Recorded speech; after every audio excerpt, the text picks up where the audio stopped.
التباس اور ادھورا نروان لفظ باتیں کریں۔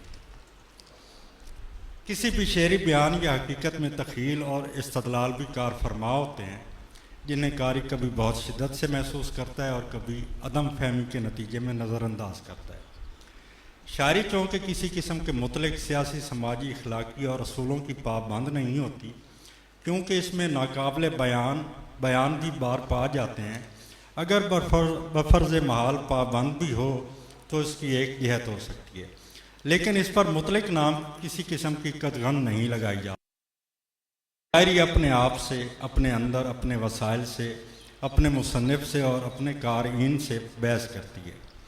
شناور اسحاق شاعری میں نہ سیر الفہم استعارے اور نہ رقیق المثال تشبیہیں اور تمثالیں قائم کرتا ہے۔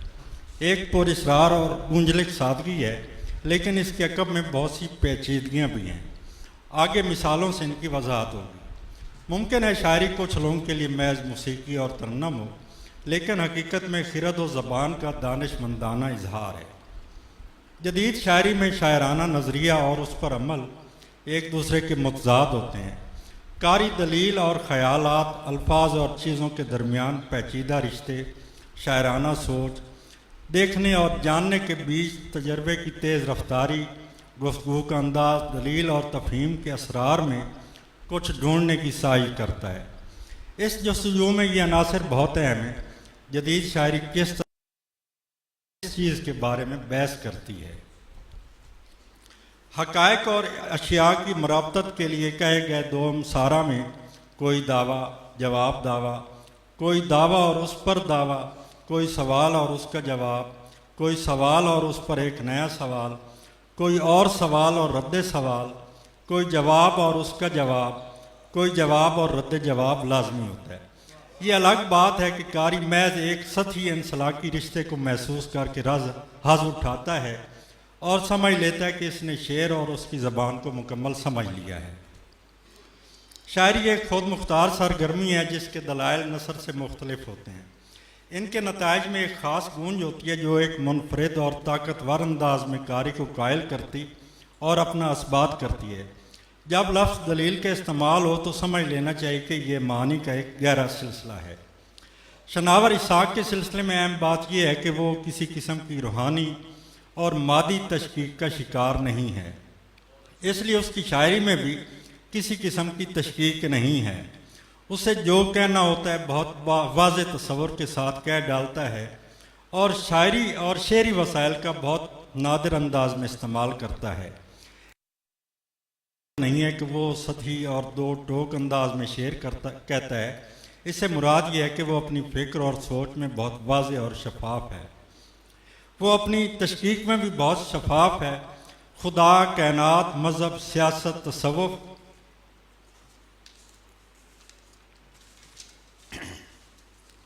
اور دیگر علوم کی طرف باقی احباب کی طرح اس کا رجحان متشکک کا ہو سکتا ہے، لیکن متشکک ہونے کے لیے بھی لازم ہے کہ کچھ خاص قسم کے بڑے سوال ہوں، کچھ اہم خامیوں اور خلاؤں پر بھی نظر ہو۔ انگریزی تنقید میں ایک لفظ وہیکل بہت برتا جاتا ہے۔ بیشتر ناقدین اس کا ترجمہ گاڑی کرتے ہیں، حالانکہ اس کا درست ترجمہ کچھ اور ہے۔ اس کے بارے میں انگریزی ناقدین یہ کہتے ہیں کہ بہت خیالات کی ترسیل کے لیے جب شاعر ایک لفظ کو استعمال کرتا ہے تو وہ وہیکل کہلاتا ہے۔ اردو میں اس لفظ کو چند ناقدین نے نہایت مدہوشی کی حالت میں برتا، لیکن اس کے لیے اردو سے کوئی مثال پیش نہیں کر سکے۔ اس لفظ وہیکل کی اردو ناقدین اور محققین نے بہت قصیدہ خوانی کی، لیکن عملی طور پر اردو میں اس کے استعمال کی کہیں کوئی مثال پیش نہیں کی۔ شناور اسحاق اکثر استعارہ، تمثیل، تلمیح اور تشبیہ کو فشردہ، کمپریسڈ سٹیٹ میں استعمال کرتا ہے۔ یہ لفظ فشردہ انہی معنوں میں برتا ہے جو آج تصویروں، بھاری فائلوں اور ویڈیو کے لیے جو فون اور لیپ ٹاپ کو سست کرتی ہو اسے کمپریس کر کے استعمال کیا جاتا ہے تاکہ وہ فائل آسانی سے چل سکے اور کھل سکے، لیکن شاعری میں یہ فشردہ صورت اس کے برعکس کام کرتی ہے۔ اردو ادب کی حد تک اساتذہ کے یہاں کچھ اس قسم کے واضح قرینے مل سکتے ہیں کہ شعر کے دونوں مصروں میں دو استعارے برت کر ان کے درمیان تشبیہ کا پیچیدہ تعلق پیدا کرتے ہیں یا ایک مصرع میں استعارہ برت کر اسے کسی چیز سے تشبیہ دیتے ہیں۔ یہ عمل اساتذہ کے ہاں کبھی کبھی نظر آتا ہے۔ یہ شعر کہنے کے طریقے تھے، اپنی زبان سادہ رکھ کر اس میں پیچیدگی پیدا کر کے شعر کہنے کا ایک انداز، ایک طریقہ تھا، اور یہ فشردہ صورتیں بھی تھیں جن میں الجھاؤ اور مشکل زیادہ ہوتی ہے۔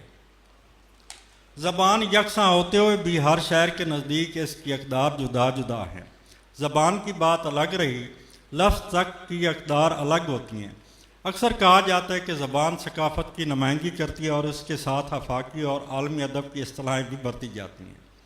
ان باتوں میں بہت بڑا تضاد ہے۔ جب ہر زبان علاقائی ثقافت کی نمائندہ ہے تو وہ کسی دوسرے خطے کی نمائندگی نہیں کر سکتی، اس لیے اس میں اس کی اپنی علاقائی صورتحال، تمام دیگر علوم، فلسفہ اور شعور تو پنپ سکتے ہیں، ان میں آفاقیت اور عالمگیریت ممکن ہی نہیں۔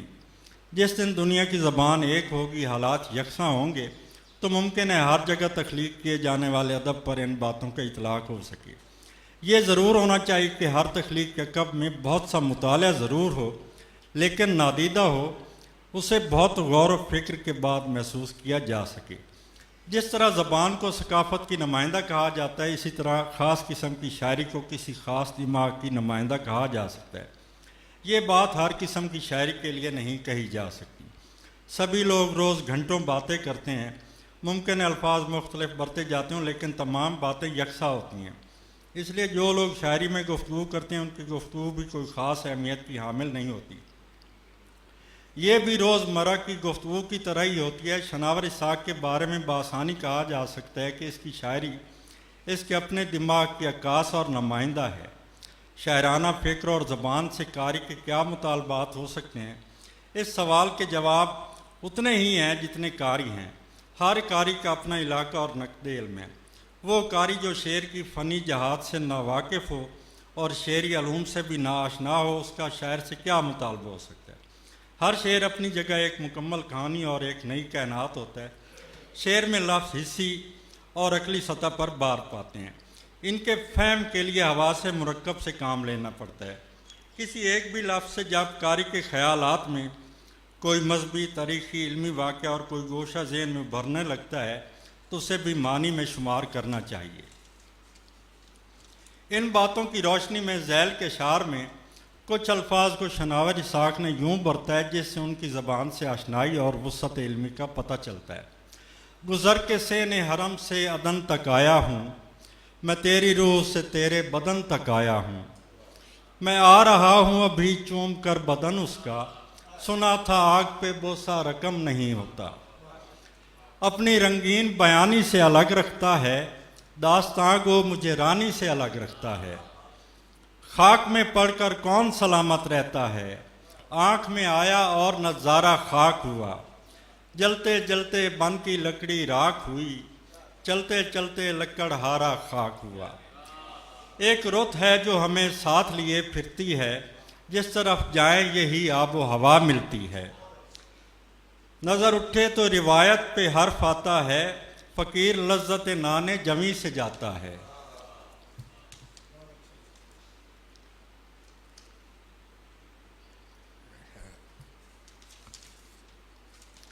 ان اشعار میں ایک ہی شعری طریقہ اختیار کیا گیا ہے، لیکن انداز میں بہت فرق ہے۔ اس قسم کے اور اشعار بھی کافی تعداد میں شناور کے پاس موجود ہیں۔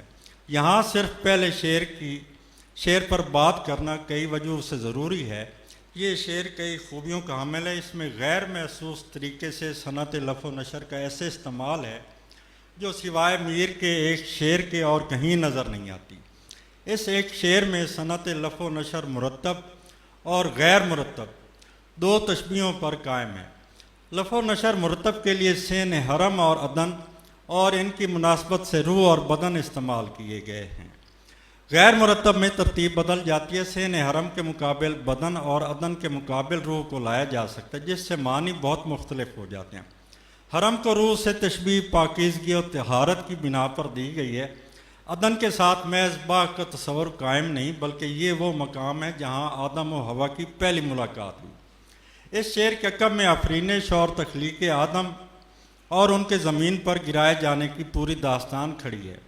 بدن کو عدن سے تشبیہ خوشبو، رنگ، خوبصورتی اور کئی اور گوشوں کی بنا پر دی گئی ہے۔ عدن کی وجہ سے اس شعر میں آدم و حوا کی پوری داستان سما گئی ہے، گویا اسے تلمیح بھی کہہ سکتے ہیں۔ بدن تک آنا میں وہ تمام پہلو ہیں جو مرد اور عورت میں ممکن ہیں۔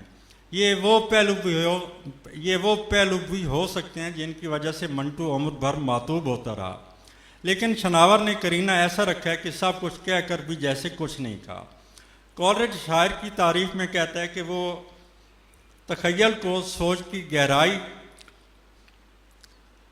اور توانائی سے امیز کرتا ہے۔ ایسا نازک توازن بہت کم شعراء قائم رکھ پاتے ہیں۔ شناور کے شعر میں گہرائی اور شدت دونوں موجود ہیں۔ کہنا تو یہ چاہیے کہ شناور اسحاق مراقبے اور وجد میں جب اس قسم کے شعر کہتا ہے تو معروضی اور موضوعی دنیا کے درمیان کوئی فاصلہ نہیں رہنے دیتا، گویا لفظوں کے ایسی زنبیل بنا دیتا ہے جس میں ہر قسم کی اشیاء سما جاتی ہیں۔ کچھ اشعار کی مثالیں: پرتمنا سرخ پانی کو لہو کہتا ہوں میں، سبز خواہش کو بدن کی آبرو کہتا ہوں میں، ایک برزخ گفتگو اور خاموشی کے درمیاں اس ادھورے کشف کو توق گلو کہتا ہوں میں، یہ وظیفہ تو روایت کا بھرم رکھنے کو ہے، اس قدیمی ہائے ہو کو رنگ و بو کہتا ہوں میں، کوئی جھرنا ہے پہاڑی سلسلوں کی اوٹ میں، اس روپیلے کارواں کو آپ جو کہتا ہوں میں، ہمارے نیلگوں ناخن نہ دیکھو یہ مٹی آسمانی ہو رہی ہے۔ ایک شعر پر بات کی احتیاط محسوس ہوتی ہے۔ محاورت و ناخن نیلے ہونے کا ہے جس کے معنی مردنی چھانا، زہر چڑھنا ہے، مگر یہاں صرف نیلگوں ناخن کا ذکر ہے جس کے معمولی جزو ناخن کو مجاز مرسل کی زبان میں پورے جسم کے لیے برتا گیا ہے۔ لفظ نیلگوں کی فہم کے لیے طب و حکمت کا دروازہ کھٹکھٹانا پڑے گا جو نیلے ناخنوں کو موت سے منسوب کرتی ہے۔ گویا یہاں کسی قسم کے لغوی معنی کی بجائے حکماں نے نیلے ناخنوں سے جو خصوصیات منسوب کی ہیں وہ معنی میں داخل ہیں۔ دوسرے لفظوں میں جس شخص کے ناخن نیلے ہوں وہ قریب المرگ ہوتا ہے۔ یہ مٹی آسمانی ہو رہی ہے میں مٹی کہہ کر ناخن کو اسی سے تشبیہ بھی دی گئی ہے اور پورے جسم کی نمائندگی بھی کرتی ہے۔ یہ بھی مجاز مرسل کا قرینہ ہے کہ مستقبل کی کوئی بات کسی سے منسوب کرنا، جیسے کوئی شخص ابھی ڈاکٹر بنا نہیں اور لوگ اسے ڈاکٹر کہنے لگتے ہیں۔ اس طرح یہ لفظ مٹی اس جسم کے لیے برتا گیا ہے جو عن قریب مٹی ہونے والا ہے۔ اردو شاعری میں دو امصارے میں مجاز مرسل برت کر ان کے درمیان تشبیہ کا تعلق پیدا کرنا اردو شاعری میں کہیں نظر نہیں آتا۔ آسمانی ہونے کا معنی آسمان سے منسوب ہونا یا آسمان کی طرف مراجعت کرنا۔ اس طرح کئی اسباب کو تصورات میں تبدیل کر کے شناور نے اسے علامت بنا دیا ہے۔ یہ خوبی گہرے گیان، دھیان اور زبان کے گہرے شعور سے مشروط ہے۔ شناور نے اس پورے شعر میں حیات و ممات تک کا منظرنامہ بہت معقول انداز میں تشکیل دیا ہے۔ آخری بات یہ ہے کہ پہلے مصرے کو لاکھ کہیں کہ اس میں فعل نہیں ہے، نہیں انل منکر والا، کہ زور نہ دیکھو پر ہے، حقیقت میں فعل نہیں یا امر میں دیکھنے کی تاکید ہے، یعنی منفی کو مثبت کیا گیا ہے، مطلب ہے ہمارے نیلگوں ناخن ضرور دیکھو۔ نہیں کا اس طرح کا استعمال اردو شاعری میں نظر نہیں آتا، انگریزی شاعری میں یہ قرینہ عام ہے۔ شناور اسحاق نے ایک اور جگہ نیلگوں مٹی کو برتا ہے: دیے جلاتا ہوں اور ستارے بجھا رہا ہوں، سنہری مٹی کو نیلگوں کرتا جا رہا ہوں۔ بہت سی شعری مثالیں پیش کرنے سے پہلے چند معروضات پیش کرنا بہت ضروری ہیں۔ فن کی تنظیم اور عمل دونوں کے لیے عقلیت پسندی ضروری ہے۔ اسے منطقی اصولوں کے مطابق ہونا چاہیے کیونکہ اس کا اظہار منظم اور اس کی ایک ساخت ہوتی ہے۔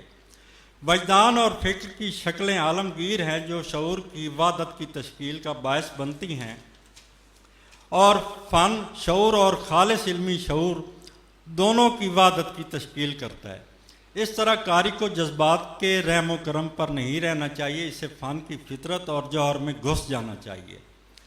فن یا فن میں کیسے سوچا جاتا ہے اور کس کے بارے میں سوچا جاتا ہے، دوسرے لفظوں میں یہ کہنا درست ہے کہ شاعری کیسے بحث کرتی ہے اور کس چیز پر بحث کرتی ہے۔ شاعری کا اظہار حسی اور جذباتی تجربے کے ساختہ عناصر ٹھہرتے ہیں، جس سے مختلف ذہنی کیفیات جنم لیتی ہیں۔ جب شناور اسحاق یہ کہتا ہے، ڈوبتے وقت مانجھی سے دریا نے بادیدہ نم کہا، کوئی کشتی کنارے لگی ہے کبھی ایک پتوار سے، دل یہی چاہتا تھا شناور ستاروں کا منہ نوچ لوں، شہر کو میں نے دیکھا تھا ایک رات مسجد کے مینار سے۔ اس شعر کو پڑھتے ہی باسرہ فوراً متحرک ہو کر کشتی کے ڈوبنے کی تصویر بناتی ہے۔ تمثال سازی کا مقصد دیکھنا، سمجھنا اور جاننا اور ہونے کا امتزاج ہے۔ یہ ایک پیچیدہ شاعرانہ مقصد ہے، لیکن تصویر بننے کے بعد دوسرا مصرع ڈوبنے کی توجیہ پیش کرتا ہے کہ کشتی کے دو کے بجائے پتوار ایک تھا، آدھی ادھوری قوت تھی۔ پہلے مصرے پر دوبارہ غور کریں تو زندگی بھر اس کی ایک معنوی جہت سے دوسری معنوی جہت کی طرف جستیں لگاتے رہیں، پھر بھی کسی حتمی معنی تک پہنچنا مشکل ہے۔ ڈوبتے وقت مانجھی سے دریا نے بادیدہ نم کہا، سوال یہ ہے کہ کیا دریا ڈوب رہا تھا یا مانجھی ڈوب رہا تھا؟ اس کے معنی کو مربوط کرنے کے لیے جتنے رموز و اوقاف برت لیں اور جتنے لہجے اختیار کر لیں، کسی حتمی معنی کا فیصلہ ناممکن ہے۔ ایک بات طے ہے کہ دریا کا بادیدہ نام ہونا اور کچھ کہنا بھی فہم کو ہضم نہیں ہوتا۔ قاری اسے تجسیم، پرسونیفیکیشن کہہ کر معنوی عمل سے فارغ ہو جاتا ہے۔ کسی چیز کو مشخص کرنا کوئی مشکل بات نہیں، لیکن اس کا جواز پیدا کرنا بہت مشکل ہے۔ اس قسم کی تجسیم کو حقیقت میں شاعر کی فہم و فکر، آواز اور ضمیر سمجھنا چاہیے۔ ان معاملات کے عقب میں ہمیشہ شاعر ہی گفتگو کرتا ہے اور یہ خالص استعارے کا عمل ہے۔ دریا کے بولنے اور بادیدہ نام ہونے کی بہت دلیلیں لائی جا سکتی ہیں، لیکن ان کی جسٹیفیکیشن بہت مشکل ہے۔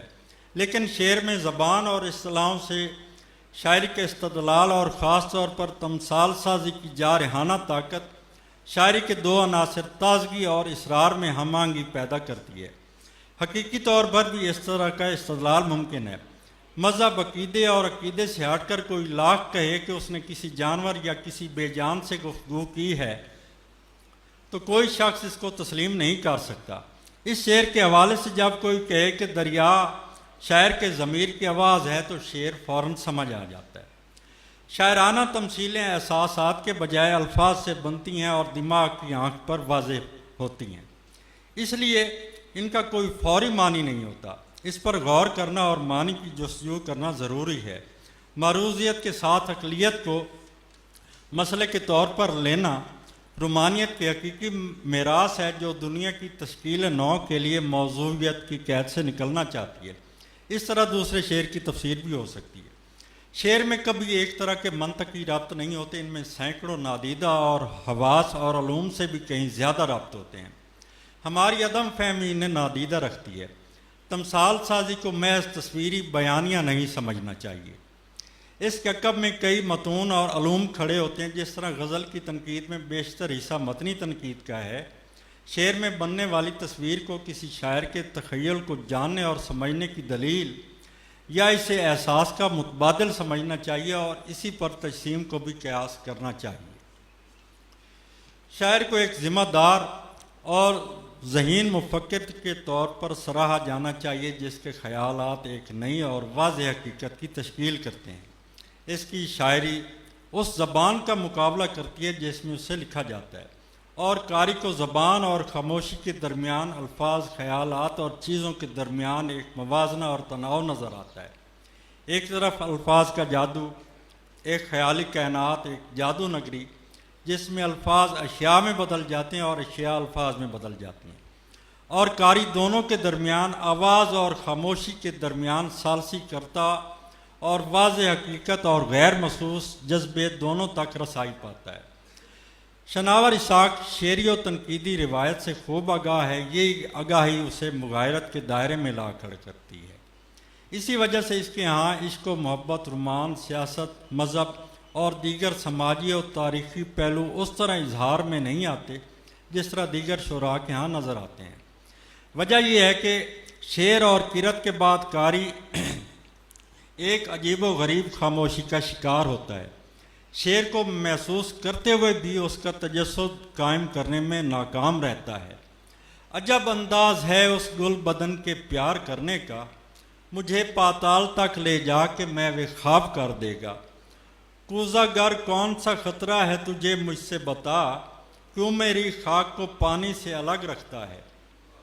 اس مرحلے میں خاموشی کی وجہ کوئی ثقیل، مشکل یا اجنبی لفظ نہیں، بلکہ سادہ ترین لفظ کا ایسا ماہرانہ استعمال ہے جس میں معنی کو گرفت میں لانے کے لیے سوچنا پڑتا ہے، خاموشی اختیار کرنا پڑتی ہے۔ جیسے پہلے شعر میں پاتال تک لے جا کے میں وہ خواب کر دے گا پڑھ کر قاری خاموش ہو جاتا ہے۔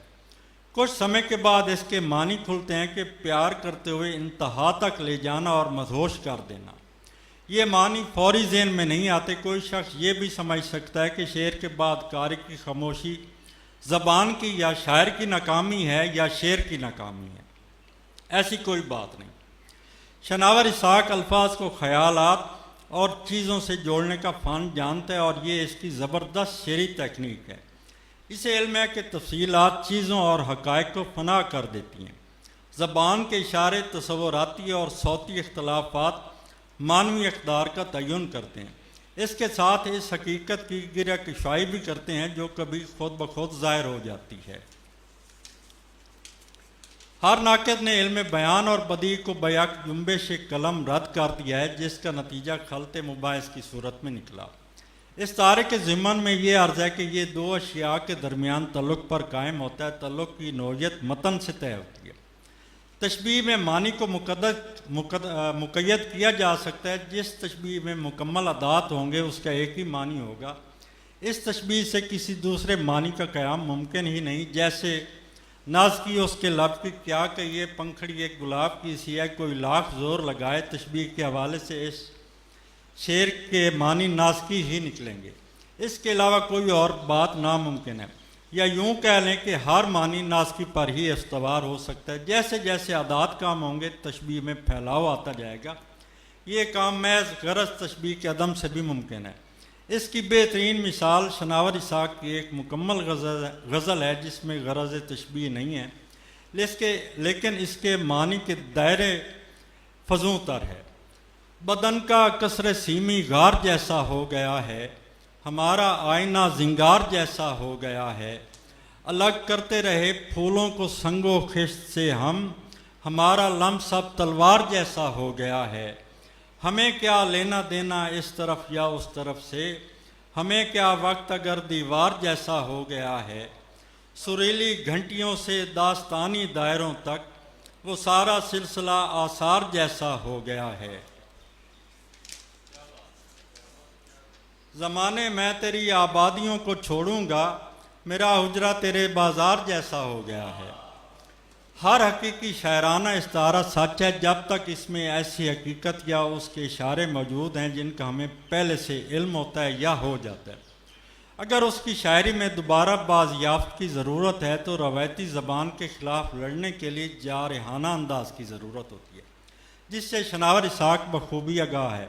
ورنہ پاتال جیسا لفظ لغوی معنوں ہی میں برتا جاتا،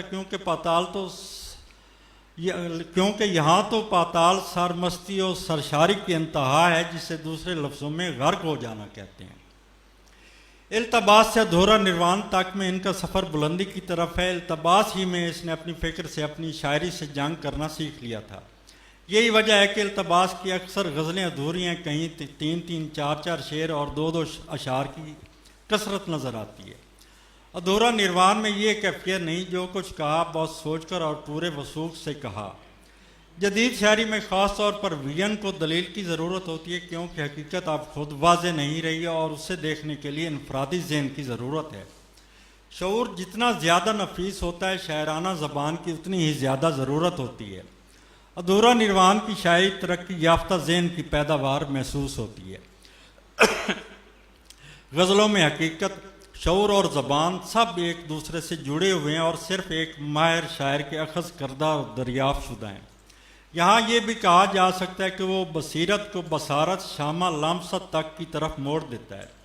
شناور اسحاق کے معاصر شعراء میں چند ایک ہی ہیں جن کی شاعری میں معنی محض معنی کا فریب نہیں ہے۔ موجودہ شاعری میں تو زبان کو جڑ سے اکھاڑ دیا گیا، جو اب نئی اشیاء کے نئے گروہ، نئے احساسات، نئے پہلوؤں کو ہضم کرنے اور ان کے شاعرانہ اظہار کی صلاحیت سے محروم ہے۔ ایسے عالم میں الفاظ وہ چیزیں نہیں باندھ پاتے جس کی وہ نشاندہی کرتے ہیں۔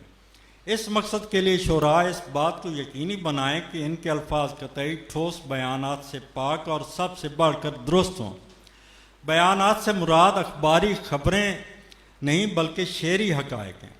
شناور اسحاق کے یہ اشعار اس لیے معتبر ٹھہرتے ہیں: ہمارے لفظ کسی کام بھی نہیں آئے، ہمارے ہاتھ کا سرما بنا دیا جائے، حیات مانگ رہی ہے نئے وجود کی بھیک، ہمارا نام یہاں سے مٹا دیا جائے۔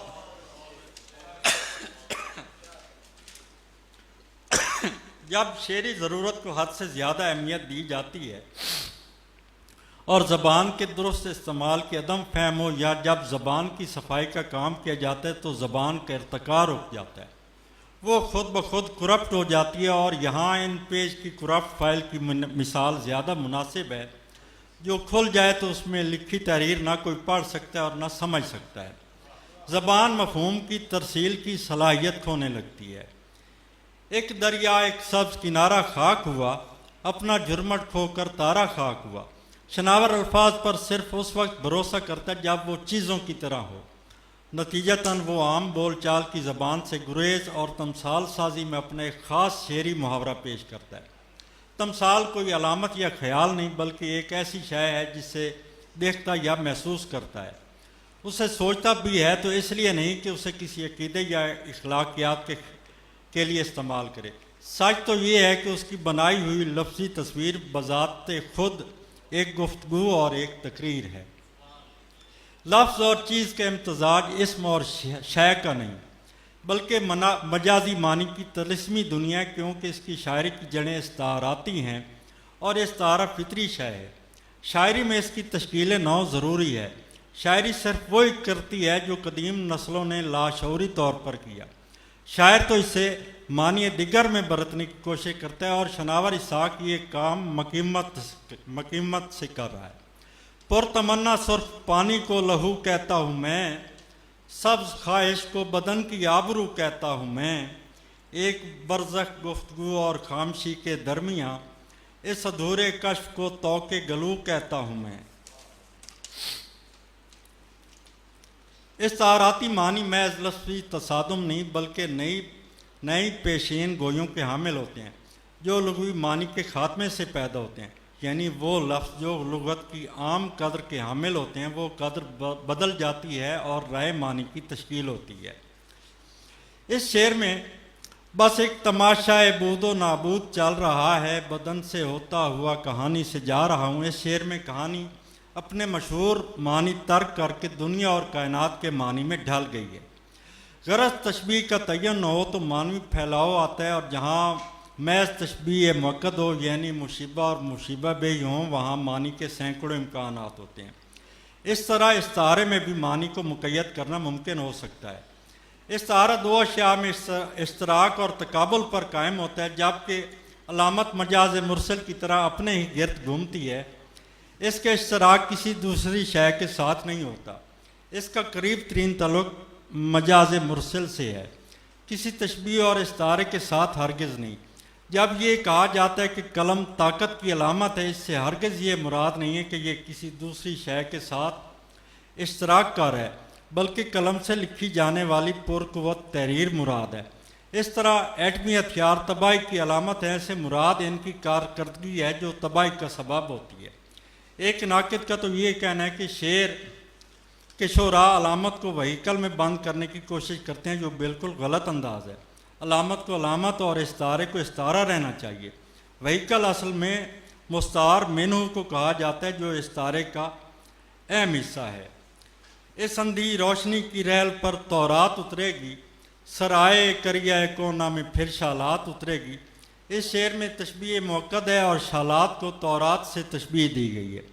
اندھی روشنی سے مراد وہ روشنی ہے جو دیکھنے کی صلاحیت ختم کر سکتی ہے یا اس پر شدت سے اثر انداز ہو سکتی ہے۔ اندھی روشنی کے ریل کو استعارہ سمجھیں تو یہ عصری دنیا کی صورتحال ہے جو لوگوں کی فہم و ادراک کی قوت اور سوچے سمجھنے کی صلاحیت کو ختم کرتا ہے۔